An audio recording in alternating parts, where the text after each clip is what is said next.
प्रतिष्ठिता मनो मे वाचिः प्रतिष्ठितम् आविराविर्मयेधि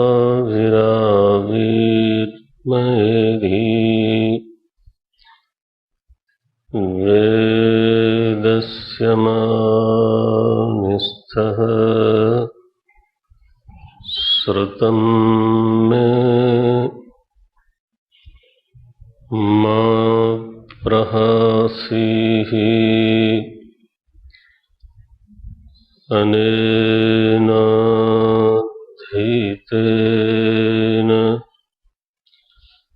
अहोरात्रान् संदधामि।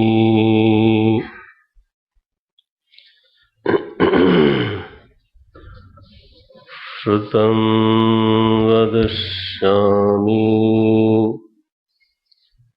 सत्यं वदिष्यामि तन्माम् अवतु तद्वक्तारमवतु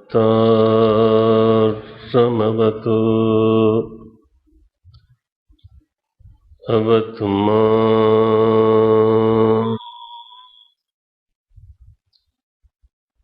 अवतु वक्तारम्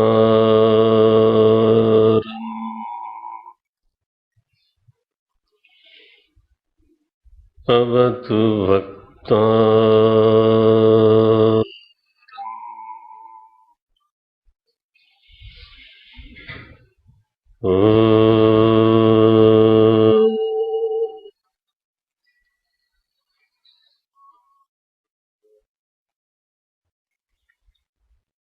शांति शांति शांति।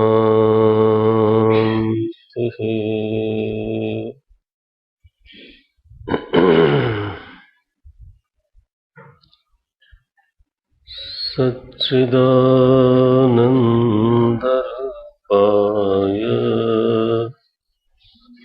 विश्वोत्पत्त्यादिहेतवे तापत्रयविनाशाय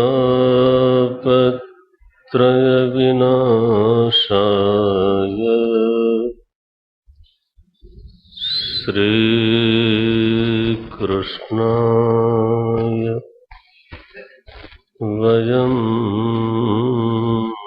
नमः। श्री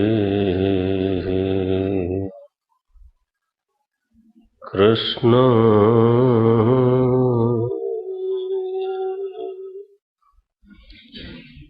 वयं नमः।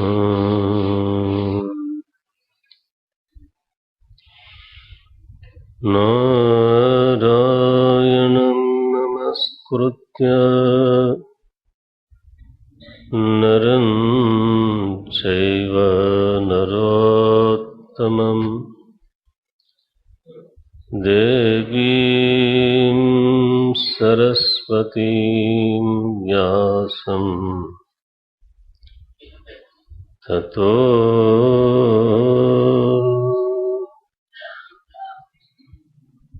जयमुदीरये।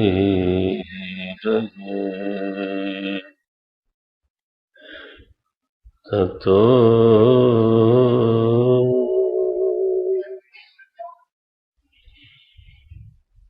जय मुदीरये।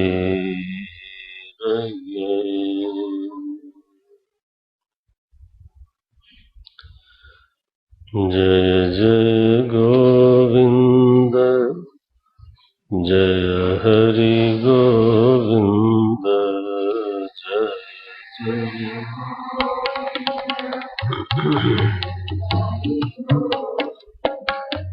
जय जय गोविंद जय हरि गोविंद।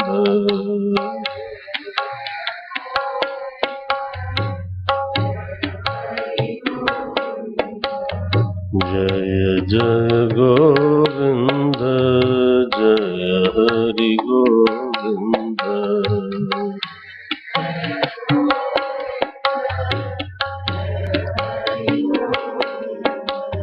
जय जय गोविंद जय हरि गोविंद।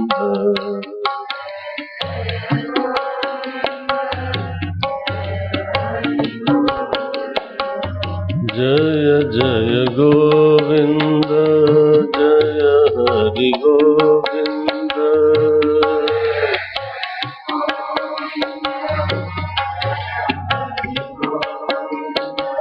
जय जय गोविंद जय हरि गोविंद।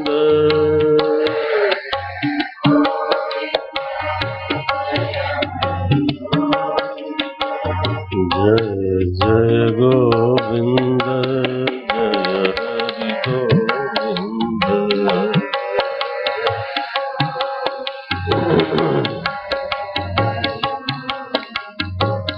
जय जय गोविंद जय हरि गोविंद।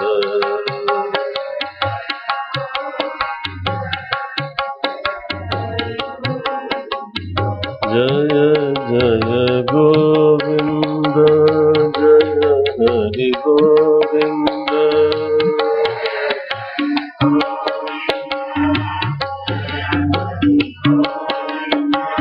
जय जय गोविंद जय हरि गोविंद।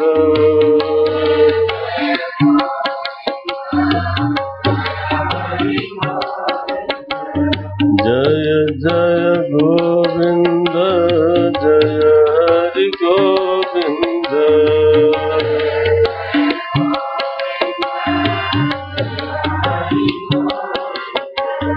जय जय गोविंद जय हरि गोविंद।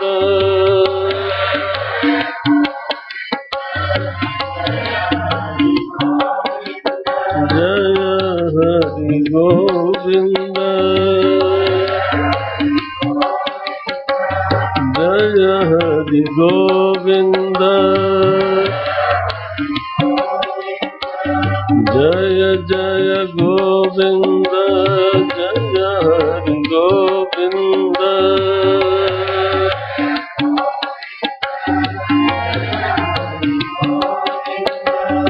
जय जय गोविंद जय हरि गोविंद।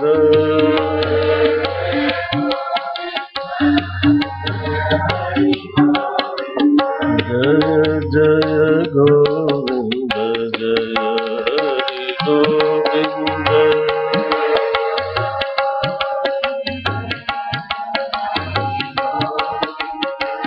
जय जय गोविंद जय हरि गोविंद।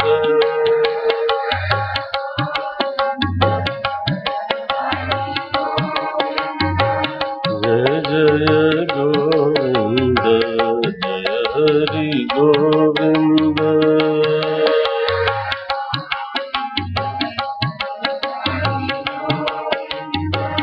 जय जय गोविंद जय हरि गोविंद।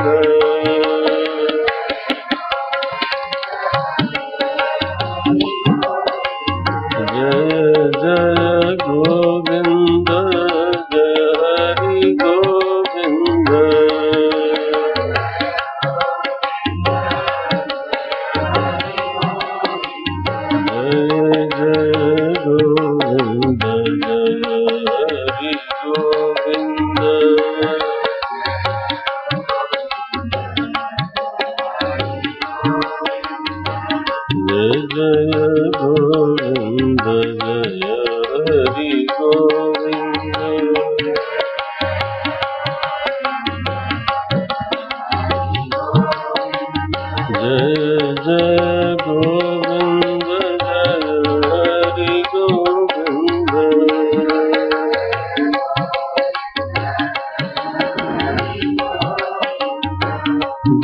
जय गोविंद जय हरि गोविंद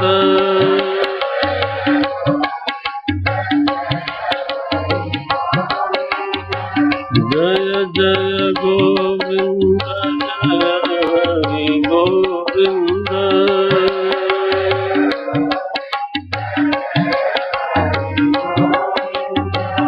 जय जय गोविंद जय हरि गोविंद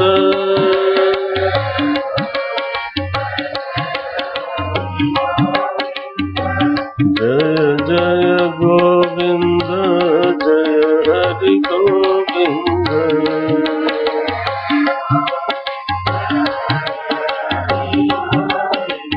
जय जय गोविंद जय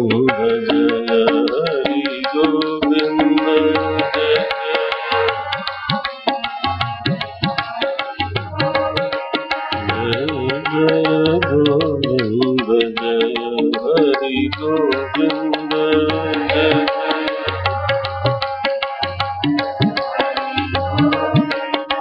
जय गोविंद जय हरि गोविंद जय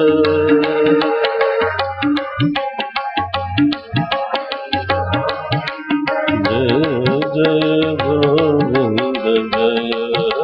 गोविंद जय हरि गोविंद जय जय गोविंद जय हरि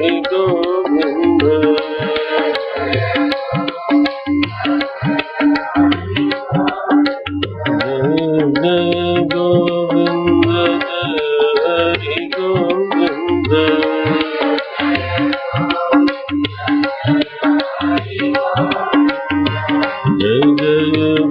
गोविंद जय हरि गोविंद जय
गोविंद जय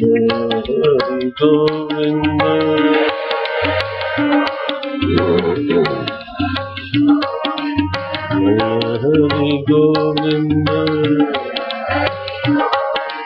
जय गोविंद जय हरि गोविंद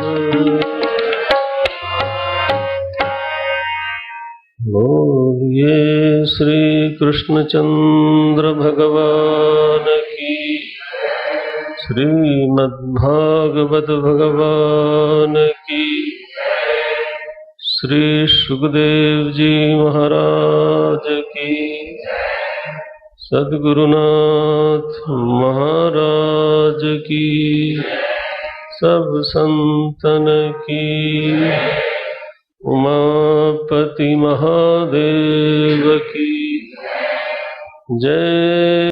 थी नैमिषारण्य से, और हमारे सूत जी ने फिर कथा को हरिद्वार में गंगा द्वार में प्रतिष्ठित किया। कैसे इस कथा का उद्भव हुआ, तो ये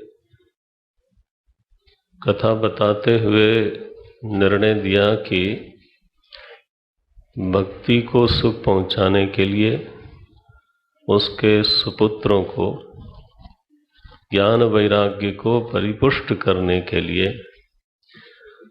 तो नारद जी ने उद्यम किया वेद वेदांत का घोष किया, गीता जी का बारंबार पाठ किया, लेकिन फिर बात नहीं बनी। तो आकाशवाणी हुई, सत्कर्म सत्कर्म कुरु। और सत्कर्म शब्द का अर्थ ढूंढने लगे, मिला नहीं। तो फिर उसके अन्वेषण में जब असफल हो गए, तब वो बदरी वन की ओर तपस्या के लिए निकले। और वहां मार्ग में सनकादि ऋषि उनको मिलते हैं। उन्होंने ये बात सूचित करी कि सत्कर्म सूचको ज्ञान यज्ञ। सत्कर्म शब्द से ज्ञान यज्ञ, सप्ताह श्रीमद्भागवत ज्ञान यज्ञ, यही इसका अभिप्राय होता है। इसलिए नारद जी सप्ताह वाचनम कुरु बोले, महाराज कौन करेगा, आपसे बढ़ के कौन होगा। तो फिर ये तय हुआ और ये लोग गंगा द्वारम समुपेत्य, गंगा द्वार में पधारे। आनंद तट के ऊपर विस्तीर्ण बालुका बिछी हुई है गंगा मैया की, और वहां पे मंच बन गया। और धावंती रस लंपटाहा, एक से एक विद्वान तपस्वी भक्तिनिष्ठ भगवन्निष्ठ महात्मा लोग पधारे श्रवण के लिए।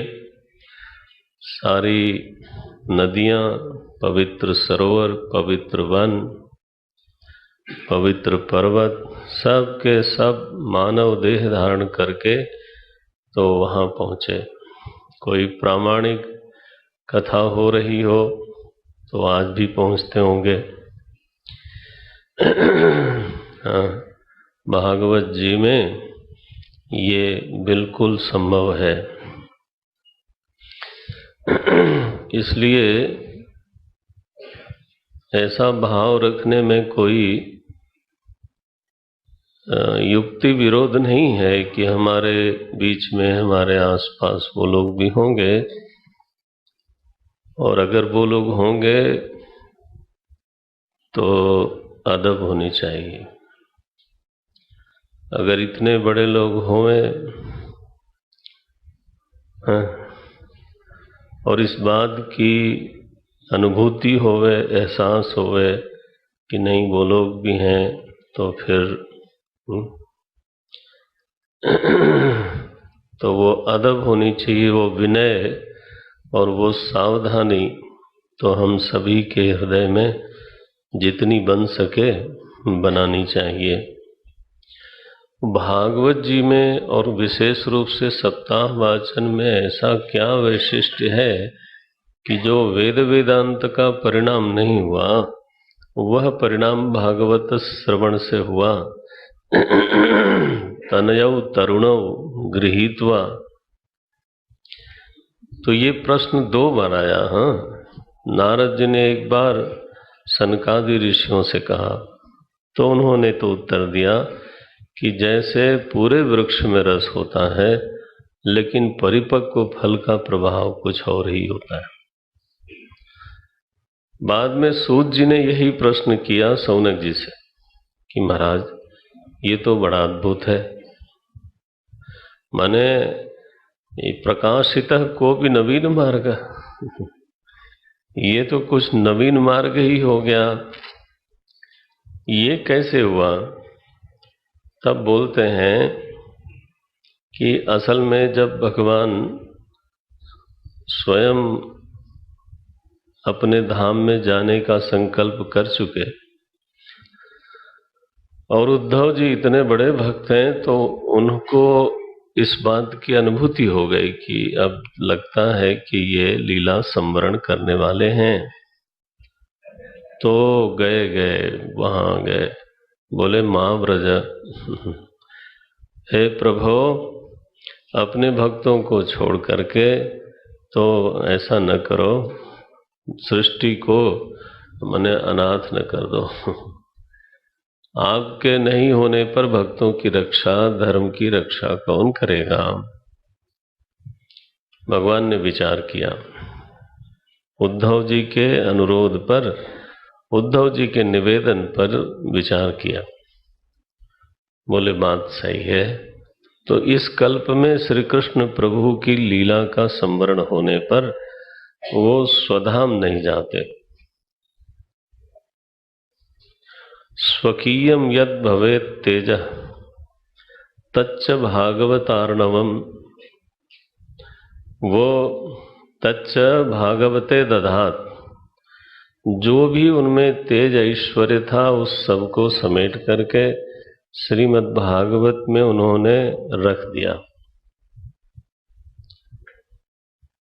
और प्रविष्ट भागवतार्णवम, तो स्वयं भागवत अमृत सागर में प्रविष्ट हो गए।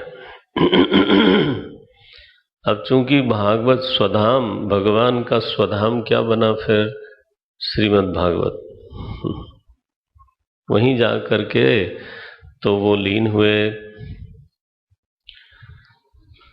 तेनेयं वाङ्मयी मूर्तिः प्रत्यक्षं वर्तते हरेः, तेन कारणेन, इसी कारण से, चूंकि स्वयं परमात्मा उसी में जाके निविष्ट हुए, इसलिए श्रीमद् भागवत प्रत्यक्षम हरेः मूर्ति,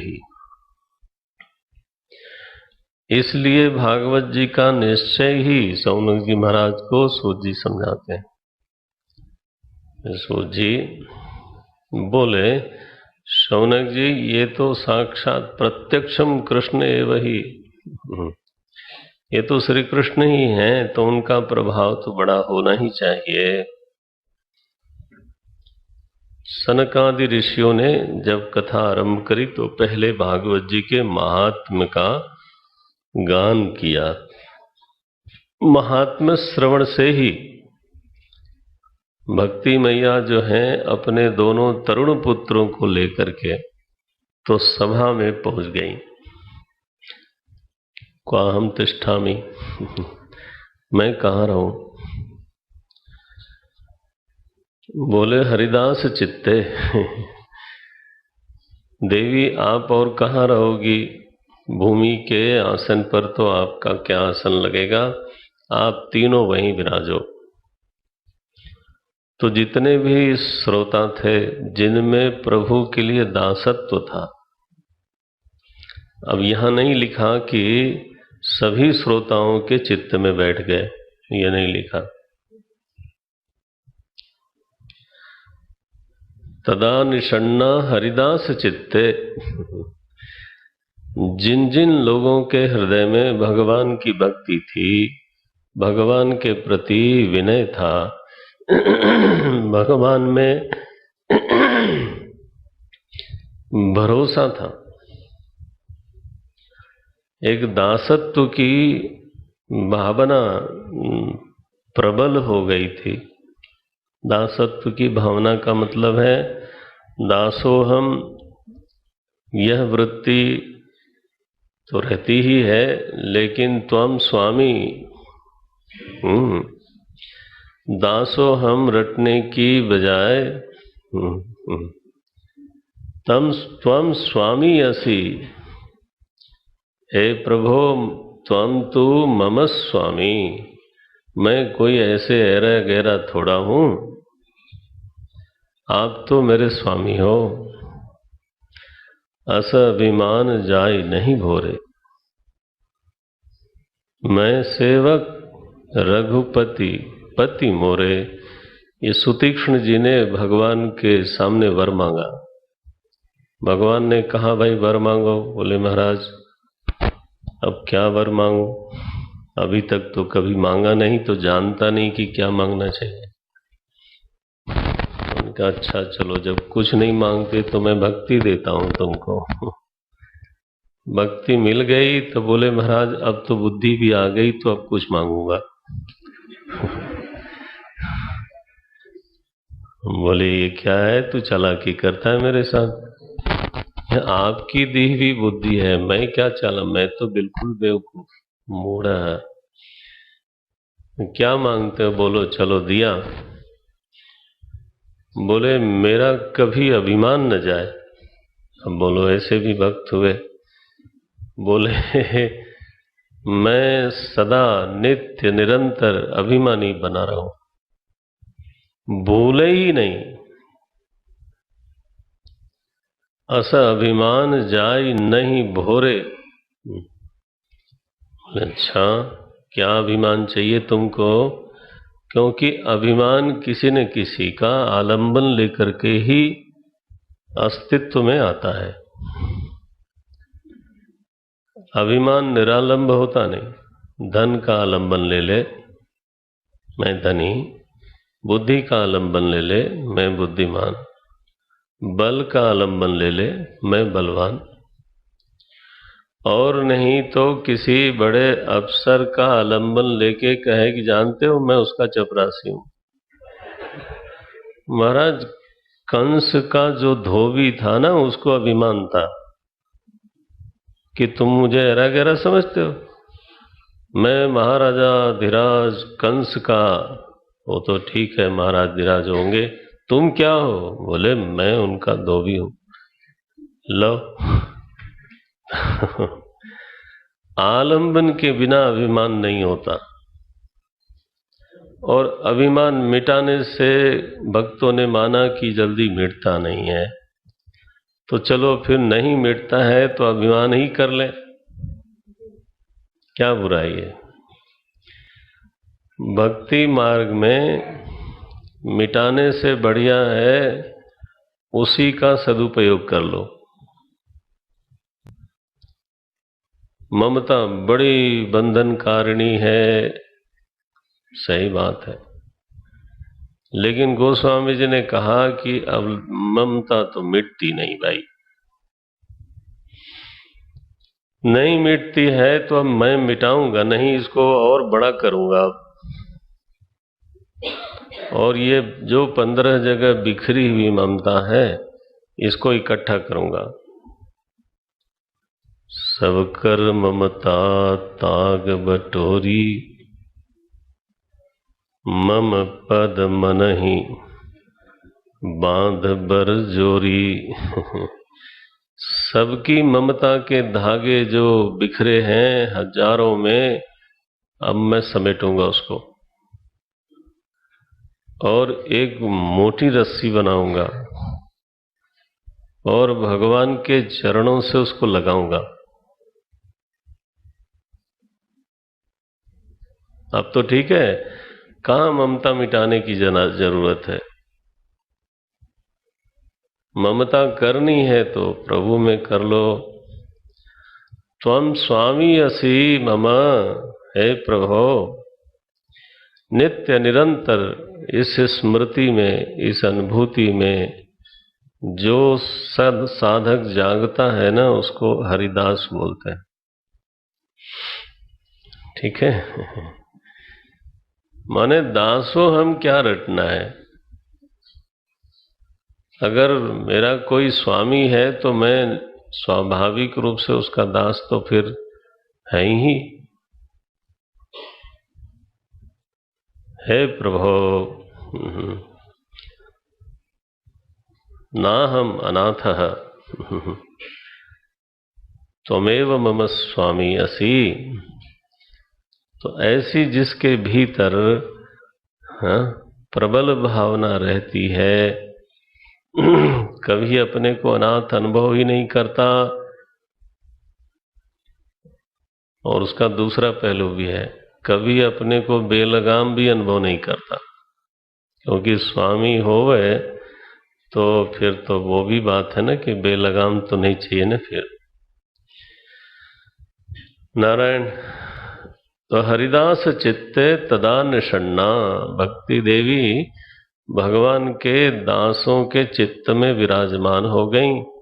ज्ञान चमक गया, वैराग्य बिल्कुल तरुण भाव में रहता है। जब देखा भगवान ने वैकुंठ से कि अरे ये तो बड़ी दिव्य सभा जुड़ गई। वक्ता सनकादि, प्रमुख श्रोता नारद जी, इतने बड़े बड़े ऋषि लोग, और तो और उनके हृदय में मेरी वल्लभा भक्ति भी विराजमान हो गई दोनों पुत्रों के साथ। तो अब वैकुंठ में मैं क्या करूंगा? नारायण।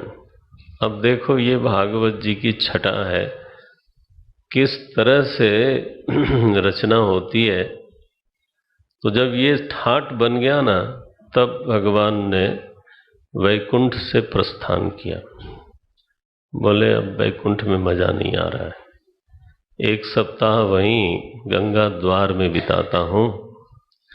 लोगों के हृदय में क्या मधुर भाव है। बोलते हैं, अथ वैष्णव चित्तेषु, 4th अध्याय का पहला ही श्लोक है। अथ वैष्णव चित्तेषु दृष्ट्वा भक्तिमलौकिकीं निजलोकं परित्यज्य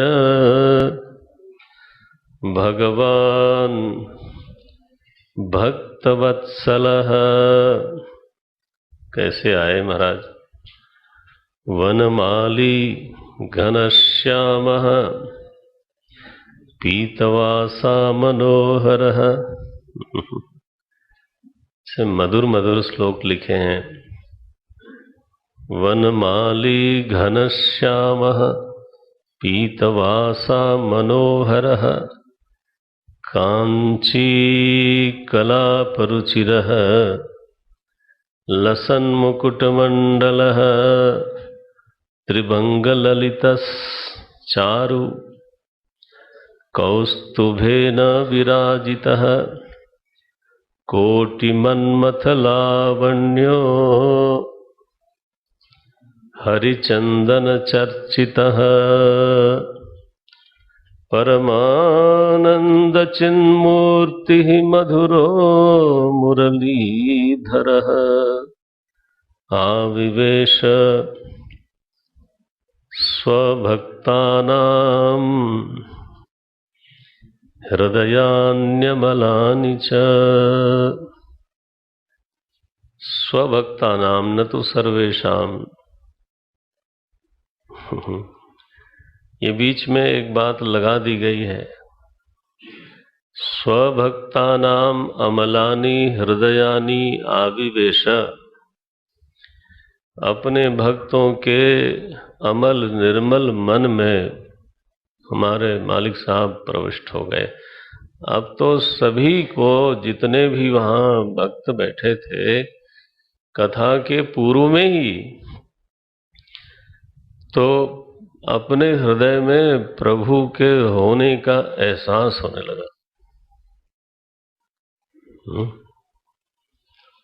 इसको बोलते हैं भगवान का प्रवेश। वो तो कहीं प्रवेश क्या करेंगे, वो तो उन्हीं में दुनिया है। लेकिन सब घट बांसी राम है, वो ठीक है, लेकिन बलिहारी उस घट की जिन घट भयो प्रकाश, वो महाराज हैं। ऐसा होने से बहुत लाभ कहाँ होता है। तुलसी बाबा ने लिखा कि अस प्रभु अछत हृदय, ऐसा प्रभु सच्चिदानंद प्रभु ऐसा सभी के हृदय में निवास करता है। चेतन अमल सहज सुख राशि, ईश्वर अंश जीव अविनाशी।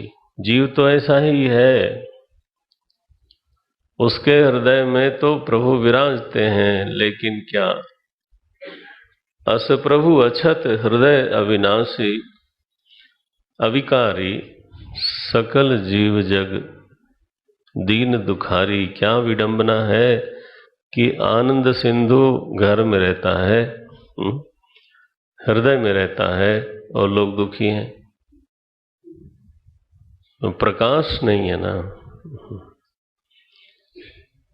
तो बोले नहीं नहीं, अभी तो जब प्रविष्ट हुए तो इसका मतलब है कि कुछ जगमग जगमग करते हैं, भक्तों को लगता है यहीं बैठे हैं, भीतर से गुदगुदी कर रहे हैं,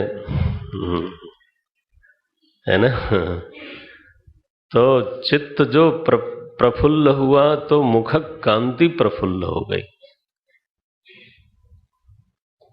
ठीक है, ऐसी सभा है, क्या दिव्य सभा है। अंतर में भी दिव्यता है और बाह्य देश में भी दिव्यता है। बाह्य देश में तो भगवती गंगा समीपे एव प्रवहति, ब्रह्मद्रवा है, साक्षात ब्रह्म का रस घुल घुल के गंगा जी के रूप में बहता है। यही बात उनके बारे में कही जाती है। और भक्ति की भाषा में भगवान की चरणामृत है ना। तो जब वामन विराट हुए तो ब्रह्मा जी ने तो पाद प्रक्षालन किया और फिर उस चरणामृत को, धोवन को कमंडलू में रखा। गंगा जी हमारे लिए अब हम लोग दुष्ट भी हैं, श्रद्धालु भी हैं। हमारे समाज की एक बड़ी विडंबना है, एक ही साथ बहुत श्रद्धालु हैं, लेकिन वहाँ तो गंदा करने में कोई संकोच ही नहीं है। ऐसा भी करते हैं, मैया मैया बोलते हैं और फिर गड़बड़ करते हैं। तो ढोंगी हो गए हम लोग। ऐसा है। तो बाह्य तो दिव्यता ऐसी है, गंगा जी बगल में बहती हैं निर्मल झलमल, भीतर प्रभु विराजते हैं भक्ति की देवी के साथ। तो महाराज नारद जी ने कहा, अरे प्रभु, ये ऐसा दिव्य प्रभाव है, ये कौन कौन शुद्ध हो जाता है। यहाँ तो बहुत तरह के लोग बैठे हैं, के विशुद्धयंती, ये कौन कौन लोग हैं, किस तरह के लोग हैं जो विशुद्ध हो जाते हैं। बोले अब मत पूछो, जो उनकी चरण शरण में आया सर्वे विशुद्धयंती। ये अपिचेदसि पापेभ्य, हमारे मालिक साहब ने गीता जी में कहा, ज्ञानियों के लिए भी कहा, भक्तों के लिए भी कहा। ध्यान जावे तो जावे, गीता अभ्यासियों सुनो। भक्तों के लिए कहा, अपिचेत सुदुराचार भजते माम। ठीक है। और ज्ञानाभ्यासी जो साधक हैं उनके लिए कहा, चिंता न करो, साधन चतुष्ट है, साधन चतुष्ट है, इसके भार में पिस मत जाना। अपिचेदसि पापेभ्य सर्वेभ्य पाप कृतमः। यदि कहीं तुम सुपरलेटिव डिग्री में हो और बहुत बड़ी करुणा है भगवान की और बहुत कठोर है, दोनों हैं इस श्लोक में। देखो तो हम लोग संस्कृत से दूर होते हैं तो सौंदर्य प्रकट नहीं होता और ध्यान भी कई बार नहीं देते। ये ज्ञान वाले प्रकरण में और भक्ति वाला जो श्लोक है उसमें तो उत्तम पुरुष, मध्यम पुरुष नहीं है, तृतीय पुरुष है। अपिचेत सुदुराचारः भजते मां। लेकिन ये ज्ञान वाले प्रकरण में अर्जुन से कहा कि अर्जुन, कहीं तुम ही तो वो महापापी नहीं हो। 80 जो पद है ना, उसका अर्थ समझते हो ना। 80 माने त्वामसि, ये मध्यम पुरुष की क्रिया है। अपिचेदसि अरे अर्जुन, कहीं तुम ही तो नहीं हो पाप कृतम। ये महीनी है इसमें।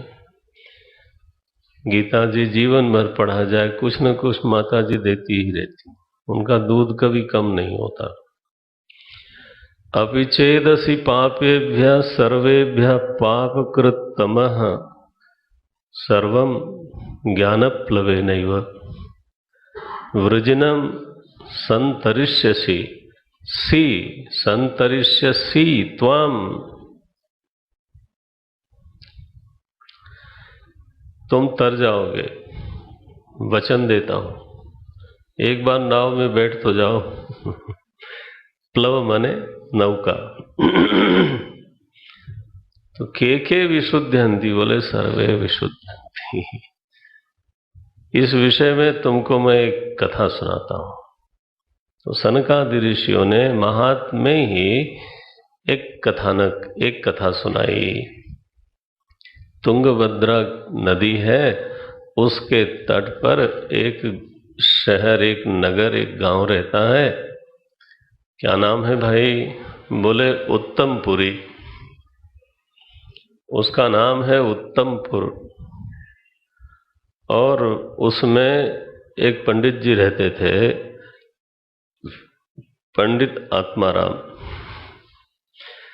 बड़ा बढ़िया नाम है।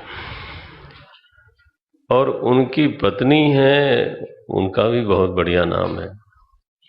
उनका नाम है धुंधुली। हाँ।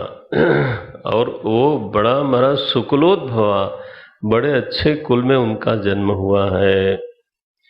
बहुत सुंदरी हैं, क्या कहना, तरुणी हैं, क्या कहना। यही देख करके तो शादी कर ली थी।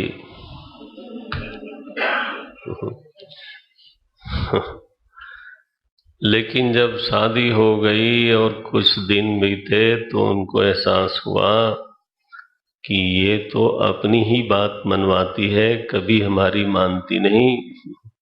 ये आत्माराम जी की तकलीफ है, हो सकता है कईयों की हो।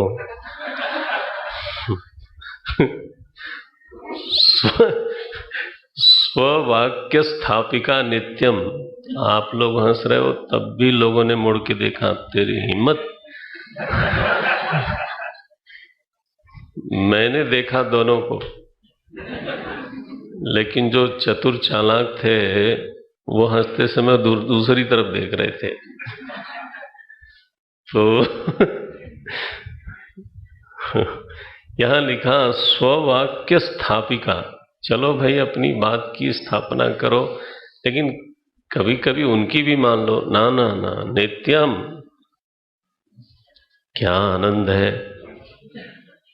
आनंद पूर्वक गृहस्थ आश्रम में रहते हैं। ठीक है, क्योंकि सबके सामने तो मुस्कुराना ही पड़ता है। लोग जो हैं एक साथ स्कूटर पे जाते हैं, बात नहीं करते, ऐसा किसी ने बताया मुझको। हाँ, फिर उठ के तो प्रभु जी ऐसा चल रहा था, कोई संतान नहीं हुई। आत्माराम जी धनी व्यक्ति थे, बड़ा धन था उनके पास, लेकिन फिर भी जीविका में उन्होंने भिक्षा को ही स्वीकार किया था।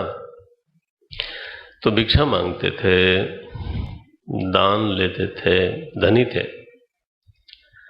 अब जब बहुत दिन हो गया, युवावस्था ढलने लगी, उनको लगा कि अरे, मैं जो वृक्ष लगाता हूँ फल नहीं आता उसमें, जो गैया मैया को पालता हूँ वो बच्चा ही नहीं देती, हमारे घर में कोई बच्चा नहीं, मैं बड़ा पाप है, कुछ न कुछ इस तरह का है। तो एक दिन वो चले गए सरोवर के पास, बाग में बैठे रहे खिन्न मन से। कोई ऐसा नहीं कि वो वहां आत्महत्या करने गए थे, ऐसा नहीं था। अरे वो तो तब मन बन गया, या कहो धमकी दे डाली, जब साधु बाबा वहां पहुंच गए। एक साधु बाबा वहां पहुंचे और बोले, क्यों पंडित जी इतने उदास क्यों हो? इसीलिए कई लोग महाराज हालचाल भी पूछने में डरते हैं कि कहीं कुछ मांग न ले। यही कथा पढ़ी होगी लोगों ने, सब बड़े पढ़ने वाले लोग हैं। नहीं, पूछ लेना चाहिए, कुशल मंगल तो पूछ ही लेना चाहिए। अब उन्होंने कह दिया, अब उन्होंने पैर पकड़ा, बोले महाराज मैं बिना संतान का हूं, तो कृपा करो मुझे संतान का वर दो। स्वामी जी महाराज ने देखा, बोले रे रे आत्माराम, तुम्हारे तो 7 जन्मों तक कोई संतान नहीं लिखी है। बोले महाराज आप चाहे जो करो, लेकिन अब मुझे संतान का वर तो दे ही दो, और नहीं दोगे तो क्या करोगे? बोले आपके सामने मैं मरूंगा। भैया मर लेना, लेकिन मैं जाता हूं, इसके बाद मर ना ना ना, आपके सामने मरूंगा। अरे राम राम, साधु बेचारा परेशान, क्योंकि सामने बड़े कष्ट की बात है। तो थोड़ा आंख बंद करी, झोले में से कभी मौका आने पर कुछ खाने पीने के लिए रखा था। तो एक फल दिया, अब वो क्या फल था नाम नहीं लिखा, फल दिया, आपको जो अच्छा लगे, आजकल तो सीजन ही है, वही समझ लो। हाँ, लेके गए। स्वामी जी ने कहा कि निसंतान होना कोई बड़ी खराब बात नहीं है, इसका उपयोग करो, तुम क्या चिंता है इसमें, भजन बढ़ाओ। भगवान ने जिसको जो परिस्थिति दी है, ध्यान रखना, वो उसके विकास का साधन है। इस पर आप मनन करके देख लेना। हर व्यक्ति के विकास का साधन उसकी मिली हुई परिस्थिति होती है, और वो निश्चित रूप से उसको साधन में बदल सकता है, या तो बैठ के रोवे या उसको साधन में बदल दे। कोई चिंता नहीं, ऐसा सोचना नहीं, अरे देखो मैं सन्यासी हूं, विरक्त हूं, अपरिग्रह हूं, मुझे कोई तकलीफ नहीं है, तुम भी भजन बढ़ाओ। बोले महाराज ये सन्यास वगैरह की बात मुझसे मत करो, सन्यास शुष्क एवं, सन्यास तो बड़ी सूखा सूखा मामला है। गृहस्थो सरसो लोके, माने सरस जो है ना, वो तो गृहस्थाश्रम है, बाल बच्चे खेलें कूदें, नाक में उंगली डालें, मूछ पकड़ के खींचें, माने जब तक ये सब ना हो तब तक क्या रस है जीवन में, ये बात मत करो। दे दिया महाराज फल, लेके आए।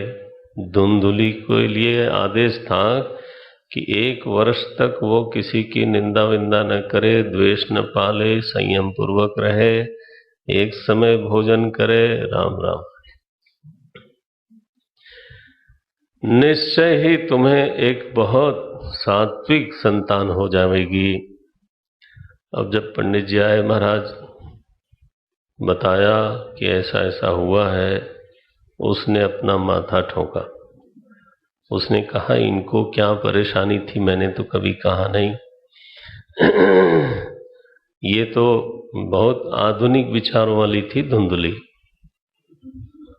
उसने कहा गृहस्थाश्रम होना चाहिए, संतान मंतान बेकार की बात है।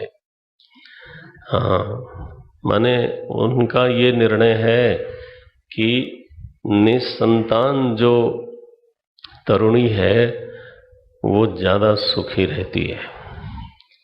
इति में मति, ये भी लगा दिया कि ये मेरा मत है, आपको न भावे तो छोड़ देना। ये 49वां श्लोक है। बोले लालने पालने दुखम प्रसूतायाश्च वर्तते, बंध्या या विधवा नारी सुखनी। ऐसे बोल दिया महाराज, सुखिनी चेति में मति, ये मेरी मति है, वही सुखी होती है। चलो जी छुट्टी करो। अब ऐसा लेकर के वो परेशान थी, फल तो ले लिया था। तब तक उसकी बहन जी आई, वो भी शुक्लोद्भवा थी, भाई उनकी बहन थी, और उनको हाल हाल में गर्भ हुआ था। तो उन्होंने देखा कि हमारी बहन बहुत परेशान है, तो उन्होंने कहा कोई चिंता न करो, मुझे गर्भ है, तो जो भी संतान होगी वो मैं तुमको दे दूंगी, लेकिन उसके बदले में पैसा लूंगी, मुफ्त में नहीं दूंगी। तो ये संतान विक्रय करने वाली उनकी दीदी जी थी, माने बहन थी। अब इन्होंने झूठ मूठ कहा कि अरे मुझे तो गर्भ रह गया, धुंधुली ने कहा, और समय पर उसने जन्म दिया, ला करके बच्चा दिया। तो बोले देखो साधु महात्मा की कृपा से मुझे कोई प्रसव पीड़ा भी नहीं हुई और संतान हो गई। बस बड़ा उत्सव मनाया पंडित जी ने, क्योंकि आफ्टर ऑल बहु प्रतीक्षित था। अच्छा, उसने कहा, जो उनकी दीदी जी थी, उन्होंने कहा ये साधु संत ढोंगी भी बहुत होते हैं, ऐसे ही कोई फल दे दिया तो इनकी परीक्षा भी करनी चाहिए। बोले क्या करें? बोले गैया मैया को खिलाओ, देखते हैं क्या होता है। तो गाय को खिला दिया था फल, तो कुछ ही दिनों बाद एक सर्व सुंदर बालक का जन्म हुआ। गाय से, उसका कान केवल गाय की तरह था, तो नाम रखा गया उसका गोकर्ण। और धुंधुली की संतान, माने तथाकथित संतान, चलो धुंधुली की संतान का जब नाम रखना हुआ तो एकदम कूद पड़ी वो। बोले देखो 9 महीना मैंने गर्भ में रखा है, तुमने क्या किया? नाम जो होगा वो मैं रखूंगी और अपने नाम के तरीके से रखूंगी। तो मेरा नाम है धुंधुली, तो उसका नाम होगा धुंधुकारी। देखो यहां कूद पड़ी वो। तो गोकर्ण जो है वो तो विद्वान हुए, गोकर्ण पंडितो ज्ञानी, वो तो प्रसाद के फल थे। और धुंधुकारी महाखलह, ये धुंधुकारी जो है ना महादुष्ट निकला। उसकी चेष्टाएं देख करके, करतूतें देख करके पंडित जी परेशान हो गए। बोले अरे साधु ने कहा था निसंतान होना कोई बुराई नहीं है, इससे तो बढ़िया था कि मैं वैसे ही ठीक था, ये तो महादुष्ट है, रोज मरना पड़ता है। बड़ा कष्ट में थे, रुदन करते थे अकेले में। तो गोकर्ण जी ने उनको कहा महाराज पिताजी आप तो एकांत का वर्ण करो। बोले क्या करूंगा वहां जा करके? तो दिनचर्या बताई है गोकर्ण जी ने उनको, और 10वें स्कंद का पाठ करने का नियम दिया। तो आत्माराम जी जो हैं, आत्मदेव जी, ये श्रीमान जी, ये भगवान को प्राप्त हो गए।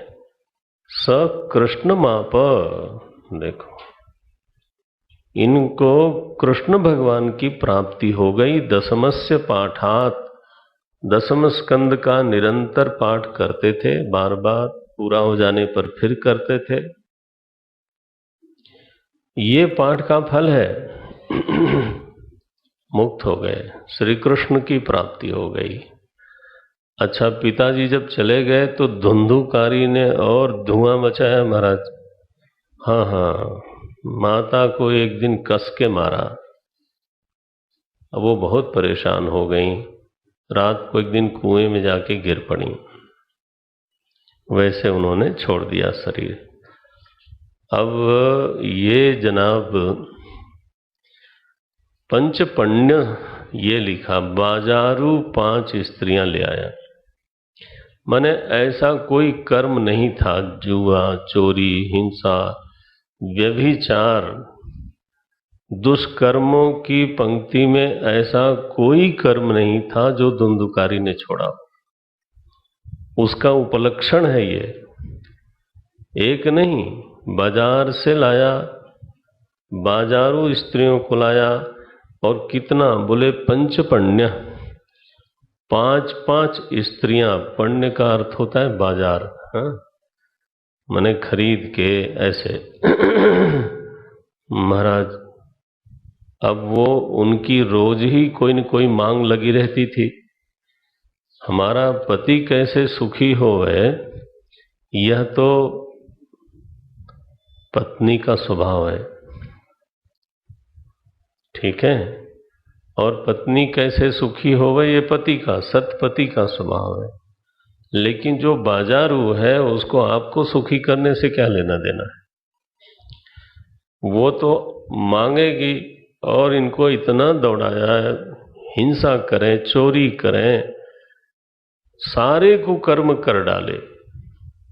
एक दिन तो लूट लाट के कहीं से तो बहुत सारा धन लेके आए, तो पांचों ने आपस में सलाह करी, बोले ये तो बहुत ज्यादा है आज के दिन, हमारे जीवन भर में ऐश्वर्य से रहने के लिए ठीक है, और इतना बड़ी चोरी करी है, जांच होगी तो ये पकड़ा भी जाएगा।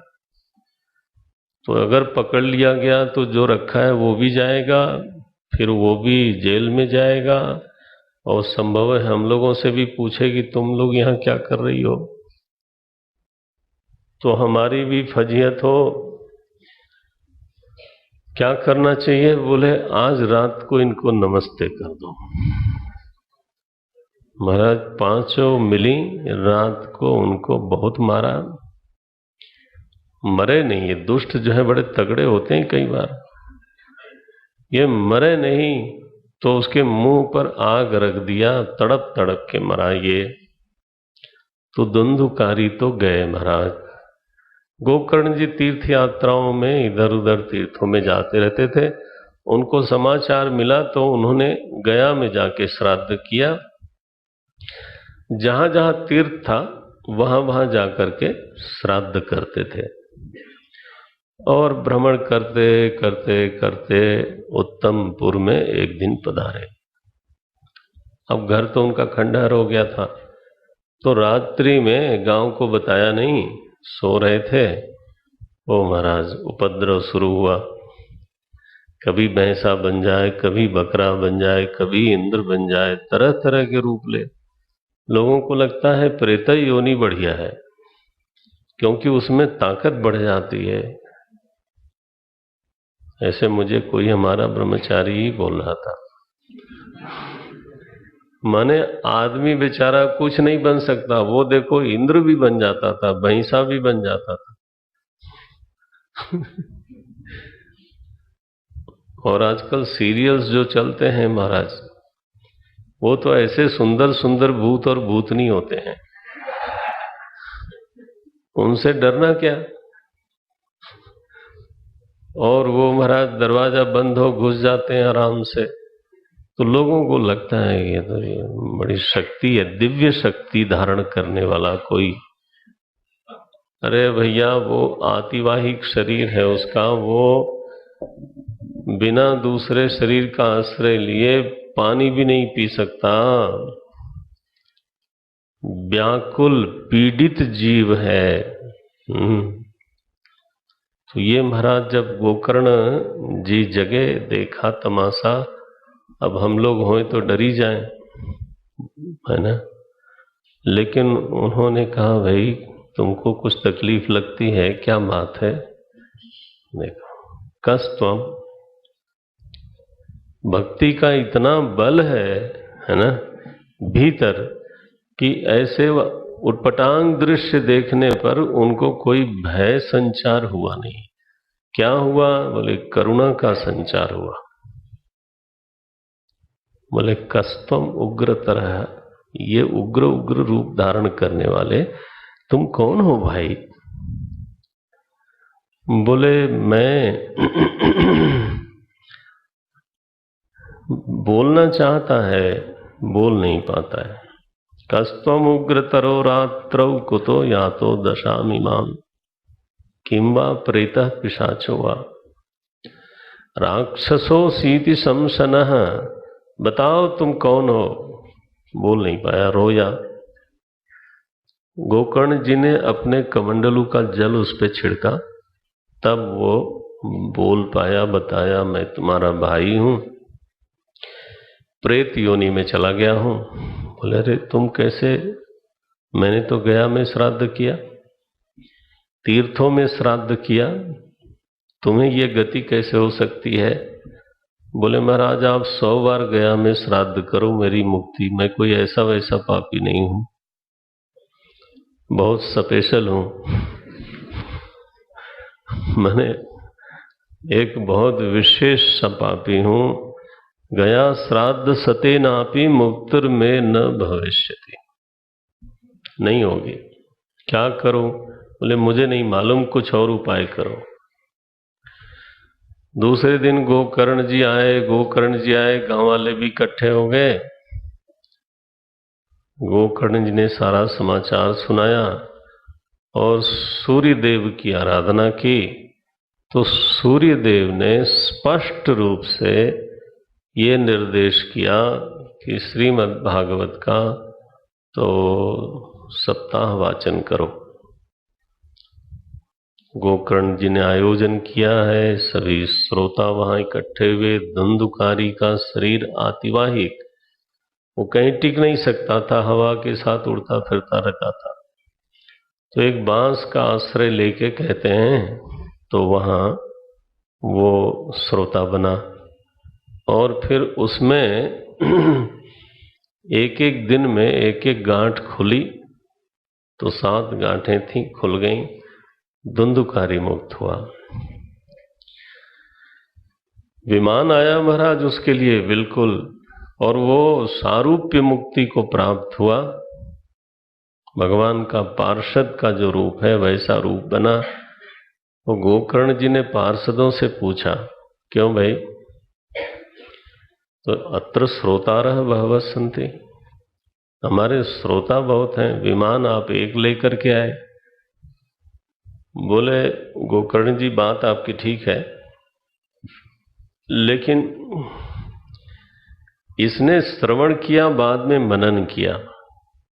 श्रवणम तो कृतम सर्वैः न तथा मननम कृतम, ये शब्द लिखा। 71वां श्लोक है 5वें अध्याय का। अब आपको बताऊंगा तो मुझे रुक जाना पड़ता है ना तो लेकिन कभी कभी बताऊंगा।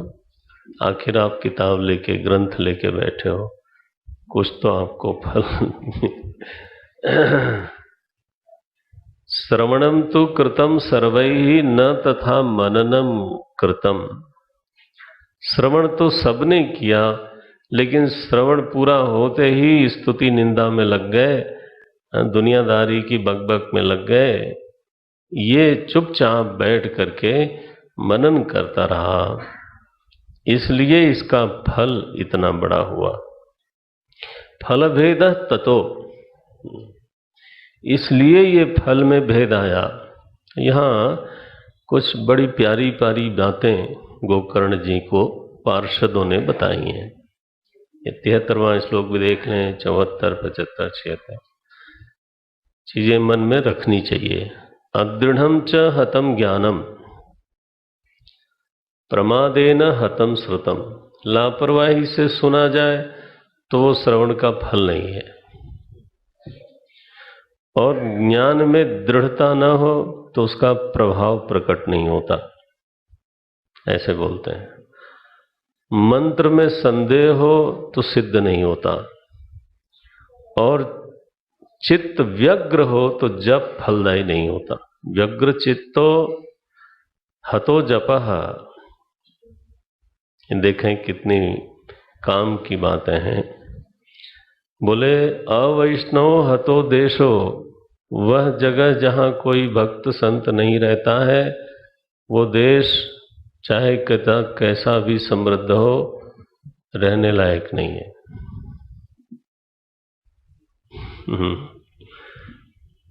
तो बताऊं, गुरुजी के कमरे में हम बैठे थे, कुछ लोग अमेरिका से होके आए थे, बहुत चमत्कृत थे, ये देखा वो देखा, ये तो न्याग्रा फॉल देखा और पता नहीं क्या क्या देखा। अब हमें तो रुचिकर नहीं लग रहा था, सच्ची बात ये है, लेकिन वो बहुत उत्साहित थे। तो गुरुजी ने उनसे पूछा कि अमेरिका हमसे करीब 3 गुना बड़ा है, उसमें कौन से तीर्थ में आप गए थे? तो बेचारे चौंके, बोले वहां तीर्थ तो कोई नहीं है। क्यों? न बद्री, न केदार, न गंगोत्री, न यमुनोत्री, न चित्रकूट, न वृंदावन, न पुरी, न द्वारिका। माने सुंदर स्थान होंगे, लेकिन जहां भगवत चरण का स्पर्श हो या भागवत चरण का स्पर्श निवास हुआ हो, उसको तीर्थ बोलते हैं। ठीक है ना? तीर्थ शून्यता का मतलब है केवल भोगी ही रहते हैं। तीर्थ तो तीर्थी कुर्वन्ति तीर्थानि, राम जी चित्रकूट गए तो तीर्थ हो गया, कृष्ण भगवान वृंदावन गए तो वृंदावन तीर्थ हुआ, है ना? पहले से थोड़ो था। तो अब संत होवे या भगवंत अवतरित होवे तब तीर्थ हुआ। तो अवैष्णवे लिखते हैं वह देश रहने लायक नहीं। पंचम स्कंद में भारत भूमि के लोगों को सराहा गया है भागवत जी में। देवता कहते हैं, अरे भारतवासियों, हम लोगों को तो अपने पर रोना ही आता रहता है, क्या बताएं, मूढ़मती। बोले, अरे भारतवासियों, तुम धन्य हो, तुमने कौन सा पुण्य किया था कि भारत में मनुष्य देह लेकर के जन्मे? बोले, ऐसा क्या विशेष है महाराज, यहाँ अपॉर्चुनिटीज कम है, दिस है, दैट है, दैट है, दैट है, बड़ी लिस्ट गिन जाएगी। ठीक है। बोले, जो एक चीज बहुत बड़ी है इस पुण्य भूमि में, सत्संग सुलभ है। जीव को जो परम श्रेय देने वाली वस्तु है वो सत्संग है।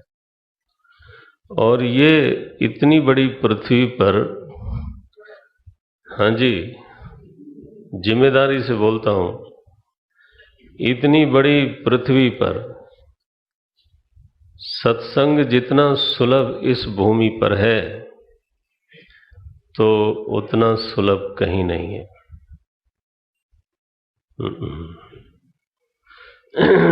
आप सोच के देखना। हाँ, ये बात जरूर है कि जिसको सत्संग नहीं चाहिए तो फिर उसकी बात अलग हो गई, अन्यथा तो मिलते ही रहते हैं, हृदय का प्रक्षालन होता है। सत्संगत्वे निसंगत्वम प्रथम भगति। कहाँ खोजने जाएं दूसरी धरती पर? अफ्रीका में जाके सत्संग करने खोज रहे हैं, पता नहीं कहाँ मिलेंगे। वाइल्ड लाइफ का दर्शन करके आ जाओगे, नहीं वो भी अच्छा है, कर लो, लेकिन अपनी भूमि की महिमा को तो जानना चाहिए ना।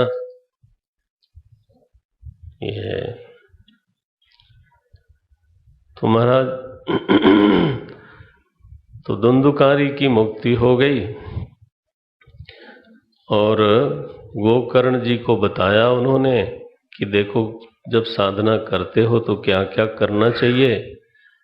लिखते हैं, अवैष्णवो हतो देशो हतम श्राद्धम अपात्रकम। अपात्र श्राद्ध करे तो उसका लाभ नहीं होता। हतम अश्रोत्रिय दानम, वेद का जानकार न हो, वेद श्रवण न किया हो, उसको दान देना बहुत फलदायी नहीं होता। बोलते हैं आचारम हतम कुलम अनाचारम हतम कुलम। कोई दुराचारी संतान हो जाए तो कुल को बड़ा अपयश होता है। कैसा रहना चाहिए शिष्य को? विश्वासो गुरुवाक्येषु। ये हमारे पार्षदों ने, भगवान के पार्षदों ने गोकर्ण जी को उपदेश किया है। विश्वासो गुरुवाक्येषु स्वस्मिन् दीनत्व भावना। मैं कुछ जानता नहीं, मैं कुछ हूं नहीं, मेरी कोई औकात नहीं है, ये जो अनुभूति है ये शिष्य का लक्षण है। जब उसमें अभिमान तरु अंकुरित हो जाए तो वो फिर तो शिष्यत्व से च्युत हो जाता है, गिर जाता है। मनोदोष जयश्चैव कथायाम निश्चला मतिः एवमादिकृतं चेत् स्यात् तदा वै श्रवणे फलम्। ऐसा करके फिर जब श्रवण होता है तो श्रवण का फल अवश्य होता है। गोकर्ण जी, एक बार दो बार और कथा कहिए, ये लोग सुनेंगे तो इन लोगों को भी फल की प्राप्ति होगी। और आप अपनी चिंता तो करो नहीं, क्योंकि स्वयं परमात्मा आपको गोलोक देने वाले हैं। ये हम सुना के जाते हैं। गोलोक वैकुंठे लिखा, गोलोकम दास्यति स्वयं। आपको तो मिला मिलाया है। तो गोकर्ण जी ने फिर कथा कही, फिर लोगों ने सुना और सभी लोगों का सारूप्य सायुज्य मुक्ति हुई है। ये कथा 5वें अध्याय में पूरी होती है। भागवत जी की कथाएं और पुराणों की कथाएं बड़ी दिव्य होती हैं। वो आदि भौतिक तो हैं, आध्यात्मिक भी होती हैं। तो आप देखें, भक्ति जो है वो भीतर का भाव है। ज्ञान वैराग्य ये अंतःकरण में रहने वाली चीज है। तो इनकी ऐसे प्रस्तावना की जैसे कि ये है ना मानवी हो। भक्ति को तरुणी स्त्री बना दिया, ज्ञान वैराग्य को वृद्ध पुरुष बना दिया। इस तरह से दोनों तीनों का आपस में संबंध बना दिया। भक्ति माता है और ज्ञान वैराग्य पुत्र है, ये कहा। और सही है। भक्ति का जो पहला चरण है वो है भरोसा। भक्ति का जो आरंभ मेरी समझ में आता है, पहला प्रादुर्भाव भक्ति का हुआ, माने क्या? बोले भरोसा भक्ति। रक्षिष्यति इति विश्वास। मेरा प्रभु मेरे साथ है, ये रामानुजाचार्य जी का श्लोक। रक्षिष्यति, मैं अकेले नहीं, मेरा मालिक मेरे पास है। कुछ भी हो, अगर वो ऐसा ही चाहता है तो इसमें ही हमारा हित होगा। इति विश्वास, भरोसा भक्ति। आप समझते हैं अगर ये बनता चला जाए तो इसी भरोसे में से निश्चिंतता निकल के आती है। बिना आश्रय बोध के चित्त में निश्चिंतता ये बहुत कठिन चीज है। चाहे आप माया जोरी लाख करोरी,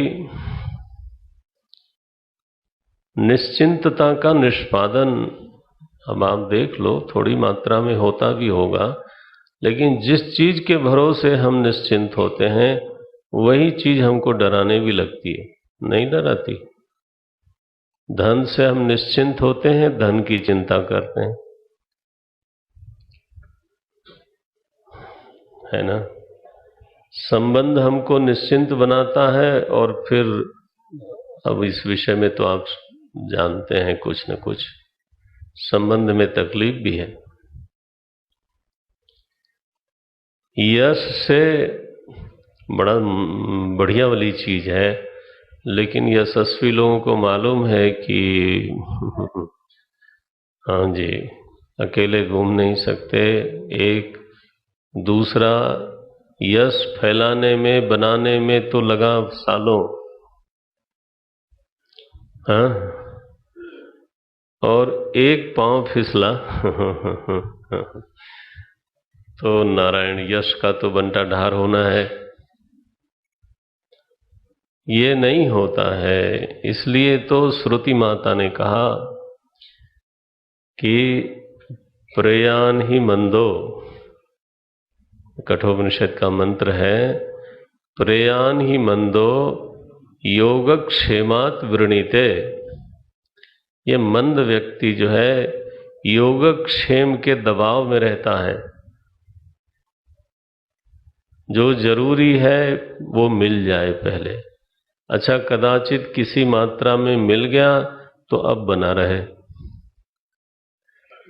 60 साल लोग कभी कभी चर्चा में बताते हैं कि जो देहधारी की जरूरत है लगभग 60 साल में पूरी होती है, अगर मेहनती हो तो। ठीक है घर बनता है, चीजें आ जाती हैं, ठीक है। अब इसके बाद मेहनत करने का दम भी नहीं होता ज्यादा तो अब क्या इच्छा है, बोले बस मेंटेन रहे, बस, है ना, इसको क्षेम बोलते हैं। तो बस योगक्षेम के चक्कर में तो 100 साल की सांसें स्वाहा हो गई।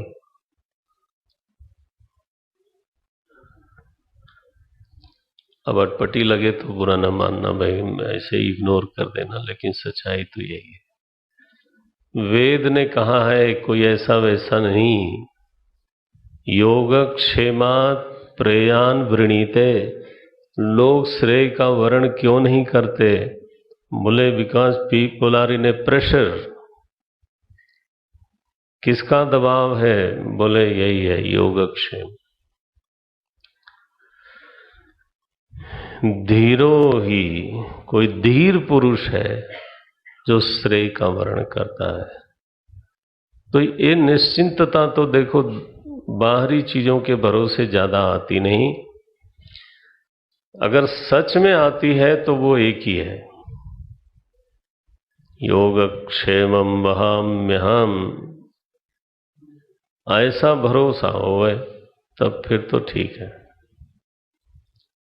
तो भक्ति का पहला सुघड़ सलोना फल निकलता है निश्चिंतता। निश्चिंत हृदय में चिंतन होता है, ठीक है, और नहीं तो चिंता होती है।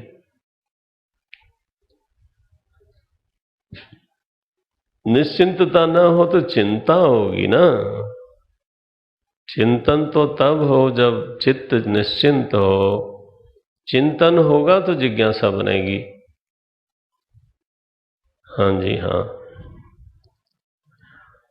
और भगवदाश्रय होगा तो वस्तुओं का आश्रय छूटेगा।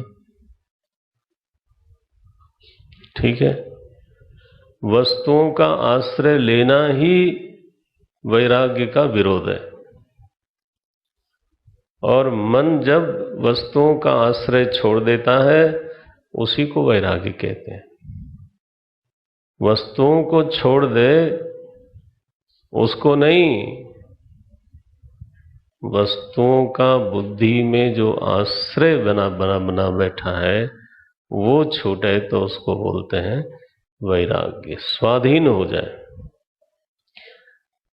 अब देखें ये बात तो पक्की है, बिना प्रबल सहारे के निर्बल सहारा कोई छोड़ता नहीं, ठीक है ना। जो हाथ में है उसको भी छोड़ दिया, ऐसा होने वाला नहीं है।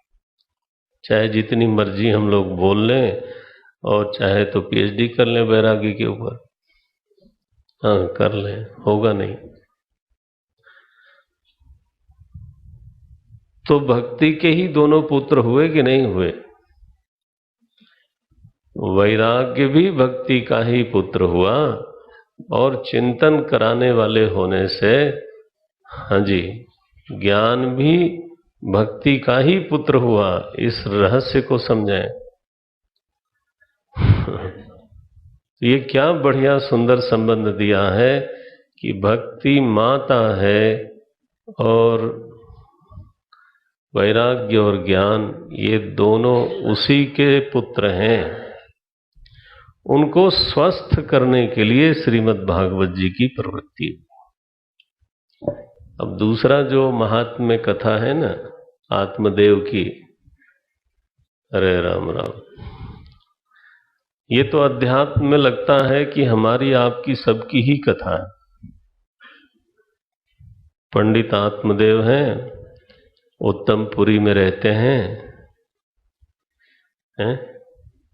ये उत्तमपुरी इस शरीर से कोई बेहतर पूरी नहीं होती। हाँ, जब बना तो सुकृतम सुकृतम, परमात्मा ने कहा वेल डन वेल डन, अपनी पीठ ठोकी उन्होंने।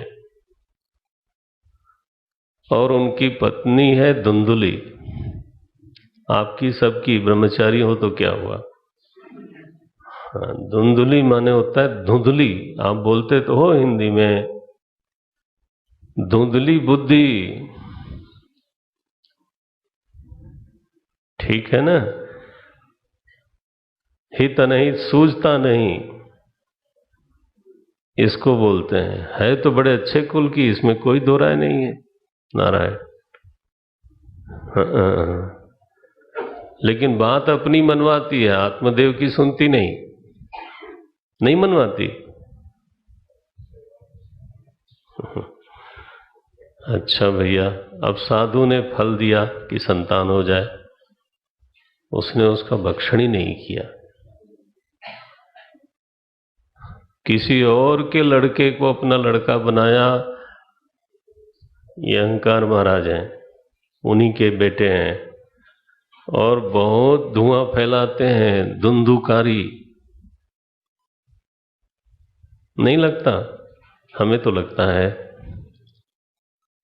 ये धुंधुकारी महाराज बिल्कुल धूम मचाता रहता है। और पंच पंडे, 5 बाजारू स्त्रियां, आप समझते हो ना। अब तो थोड़ा इधर भी घटा लो, अधिभूत में भी है, अध्यात्म में भी है। ये 5 इंद्रियों को रिझाते रिझाते रिझाते रिझाते चोरी बेईमानी सब किया इसने।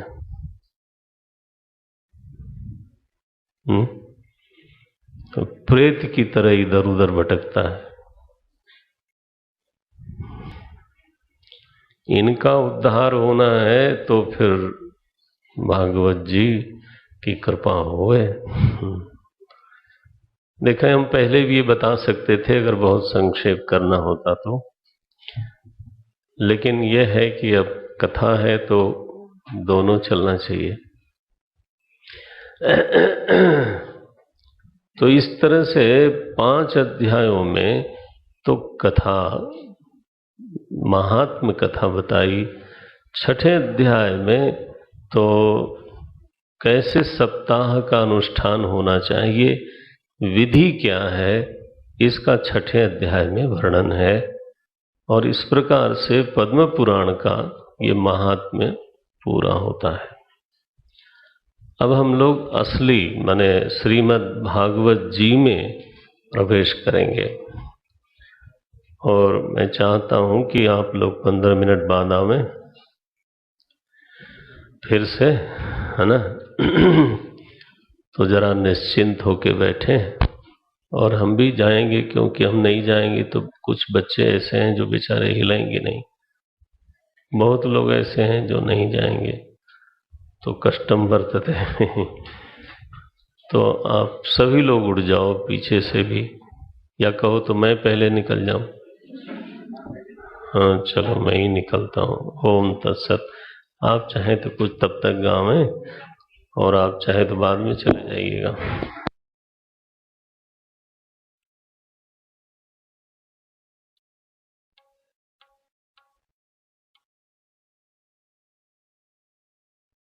लेकिन 15 मिनट में आ जाना है भाई।